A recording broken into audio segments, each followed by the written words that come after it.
जो हमारा first lecture है आज का, इसमें हम पढ़ेंगे हायर ऑर्डर डिफरेंशियल इक्वेशंस। तो हम हायर ऑर्डर डिफरेंशियल इक्वेशंस को इसके रूट्स कैसे फाइंड करेंगे। तो हमारे पास कंसिडर द डिफरेंशियल इक्वेशन, एक डिफरेंशियल इक्वेशन को हम कंसिडर करेंगे सबसे पहले, ठीक है। तो उसमें हमारे पास एफ डी और एफ डी हमारे पास जो है एफ डी वाई आपके पास एफ एक्स के बराबर है। सपोज ये इक्वेशन 1 है, ठीक है, जहाँ पे डी आपके पास डी अपॉन डी एक्स के बराबर है।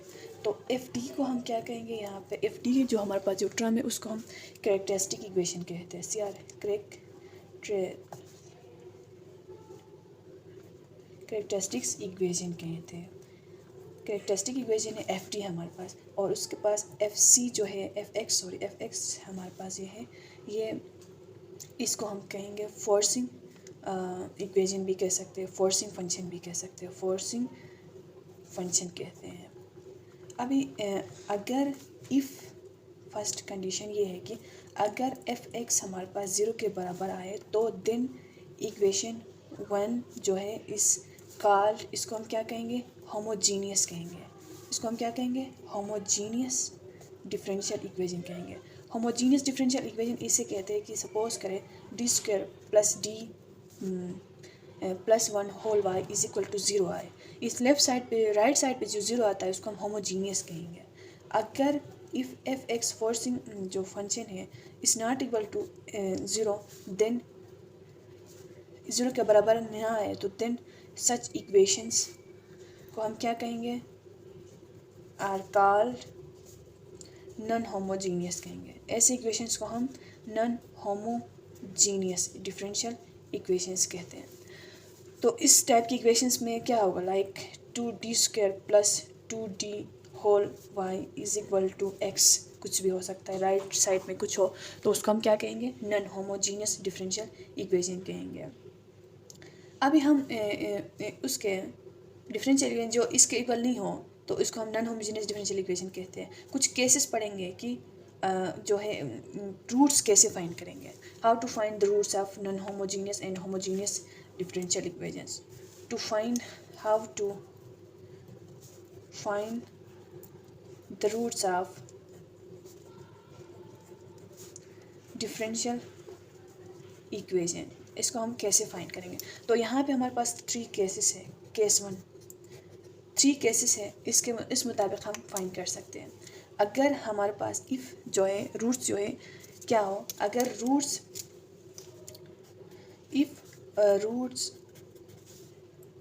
of FD means characteristics equation, अगर roots equation are real and distinct, अगर हमारे पास रूट्स रियल और डिस्टिंक्ट हो, एग्जांपल लाइक, तो हम कैसे लिखेंगे, हमारे पास एग्जांपल के थ्रू मैं समझाऊंगी। एग्जांपल के थ्रू डिस्टेंट जो रूट्स है 1 और 3 है, 1 और 3 यहाँ पे आप देख सकते हो। 1 यहाँ पे 1 रूट, ये दोनों रूट्स है सपोज किसी इक्वेशन के, तो ये रियल भी है और प्लस डिस्टिंक्ट भी है, क्योंकि रियल नंबर से बिलोंग करते हैं। डिस्टिंक्ट क्योंकि 1 नहीं है या 3 नहीं है।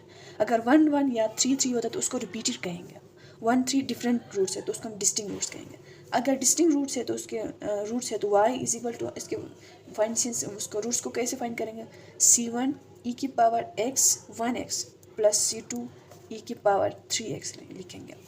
ये c1 और c2 यहाँ पे क्या है आपके पास, c1 और c2 कॉन्स्टेंट्स हैं, ठीक है, c1 और c2 कॉन्स्टेंट्स हैं।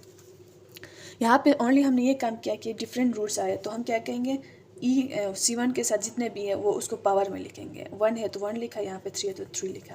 अगर हमारे पास ऐसा नहीं, एग्जांपल डी आपके पास आता है सपोज 2 3 -1 और 0 आता है, तो उसको हम कैसे लिखते हैं, y is equal to c1 e की power 2x plus c2 e की power 3x plus c3 e की power -x plus c4 e की पावर 0x, हम ऐसे लिख सकते हैं।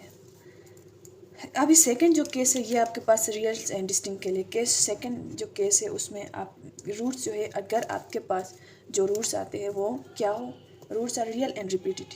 इफ रूट्स आर और रियल एंड repeated, रियल और रिपीटेड हो तो हम इसको कैसे फाइंड करते हैं, एग्जांपल के थ्रू मैं समझाऊंगी। रियल भी हो और रिपीटेड भी हो, लाइक d-2 होल स्क्वायर ऐसा है, y आपके पास इसके बराबर है, तो d is equal to, further solve करेंगे तो आपके पास d एक दो टू टाइम्स टू में है, दो टूस आएंगे। तो उसको फाइंड करने के लिए y इज इक्वल टू हम c1 e की power x plus c2 e की पावर c1 दो डिफरेंट रूट्स हैं हमारे पास, तो दो डिफरेंट रूट्स है तो हम इसको अलग अलग लिख सकते हो, ई जो है वो कॉमन ले सकते हैं, c2x होल ई की पावर 2x लिख सकते हैं इसको, या एक थर्ड डी आपके पास सेकंड एग्जांपल लेती हूँ मैं, 3 जो है 3 टाइम्स रिपीट हुआ है, तो रूट्स कैसे फाइंड करेंगे, c1 लिखा, सबसे पहली बात तो ये कि c1 लिखा हमने, यहाँ पे c1 ई नहीं लिख सकते हम, c1 x की पावर 0 है प्लस c2 x है और e की power 2x, c1 plus c2x plus c3x whole e की पावर 3x लिख सकते हैं। जो x की पावर 0 यहाँ पे 1, यहाँ पे 2, क्योंकि 3 थे इसीलिए हमने 3 लिखा, और कॉमन मैंने e की पावर 3x को क्या किया, मैंने कॉमन ले लिया। ये हमारे पास इसके थे, इमेजनरी के थे। अभी केस 3 जो है आता है हमारे पास, केस 3 है, ये कहता है roots are repeated and imaginary, if roots are imaginary की बात करते हैं, सबसे पहले रिपीटेड की बाद में देखेंगे, इमेजनरी रिपीट्स जो है वो बाद में देखते हैं, रूट्स इमेजनरी है, लाइक हमारे पास एग्जांपल के थ्रू मैं समझाऊंगी। डी आपके पास है, रूट्स आर इमेजनरी की बात करते हैं, 2 + -3 आयोटा है, ठीक है, 2 + -3 आयोटा है, तो y इज इक्वल टू क्या होगा आपके पास, c1 cos 3x plus c2 sin 3x whole e की पावर 2x। सिंपल सी बात है, इसका 2 + 3 आयोटा है, तो इसका जो रियल पार्ट है ना, ये रियल पार्ट है, और ये जो है 3 जो है इमेजनरी पार्ट है, ठीक है।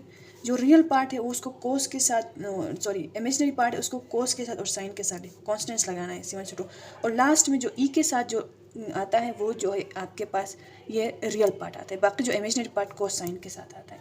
एक और एग्जांपल देखते हैं, डी आपके पास सपोज प्लस माइनस आयोटा है, आयोटा को ही देखते हैं, तो अभी क्या होगा, डी की वाई की जो वैल्यू होगी वो 0 ± आयोटा है ना, रियल पार्ट 0 है, इमेजनरी पार्ट 1 है, तो वाई क्या होगा आपके पास, c1 कोस इमेजनरी पार्ट 1, तो इसका मतलब x plus c2 sine imaginary part 1 का मतलब x होल e की पावर 0x, 0 इसीलिए क्योंकि रियल पार्ट हमारे पास यहाँ पे 0 है, इसीलिए हमने क्या किया, 0 को यहाँ पे पुट कर दिया।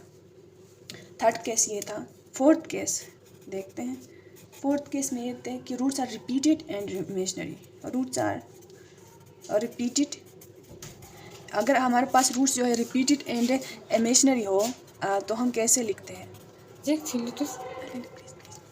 अगर रूट्स हमारे पास रूट्स आर रिपीटेड और इमेजनरी हो, लाइक हमारे पास रूट्स आते हैं d is equal to a plus minus iota b iota है, ठीक है, प्लस माइनस b आयोटा है, तो इसको हम y इज इक्वल टू, इसको रूट्स है जो है रिपीटेड है और इमेजनरी है, तो c1 कोस bx, एक रिपीटेड, एक और d आपके पास है a plus minus b iota, ठीक है, c1 cos bx plus c2 sine bx, इसके लिए लिखा मैंने e की पावर ax प्लस करके, इसके लिए दोबारा लिखो, c1 c2 नहीं लिखना बल्कि c3 cos bx plus c4 sine bx whole e की पावर ax, दोनों के लिए हमने मैडम क्या किया, ऐड करके लिखा।